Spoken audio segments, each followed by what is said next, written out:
তাই না? আসসালামু আলাইকুম রহমতুল্লাহ। এখন হচ্ছে ভাদ্র মাস।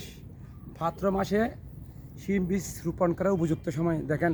কারণ যেহেতু বর্ষা একটু কমে গেছে, পানি নাই, এই জন্য আমি শিম বীজ রোপণ করার জন্য চেষ্টা করতেছি। আপনাদের যাদের ছাদে জায়গা আছে, কিছু মাটি নিয়ে বাজার থেকে এটা 40 টাকা, এটা 60 টাকা এরকম বীজ কিনে 1 কেজি শিমের দাম প্রথম শুরু হয় যে 150 টাকা কেজি।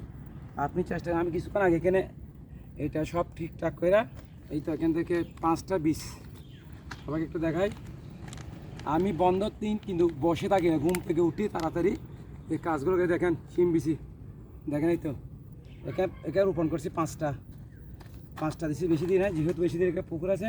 পুকুরের সাইডে আমি কিছু আপনার এই অর্থাৎ গাছের টেল ফালা দিয়ে এখানে একটা আঙ্গিনা মতন করবো, চাঙের মতন করবো। এই চাঙের মধ্যে আমি আমার কিছুদিন পর দেখাবো কীভাবে এই যে আপনার শিম ধরেছে আপনার বাজার থেকে ক্রয় করতে হবে না। আমার যেহেতু জায়গা আছে, আমি কিন্তু অলস না। আপনি দেশের জন্য গুরুত্বপূর্ণ ভূমিকা রাখেন। অনেকে শহর উঠে বসে আছে, হ্যাঁ, এই যে দেশটা দিন দিন তলে পিছিয়ে পড়তেছে, এটাকে উন্নত করার জন্য আপনাকে চেষ্টা করতে হবে। ধন্যবাদ সবাইকে।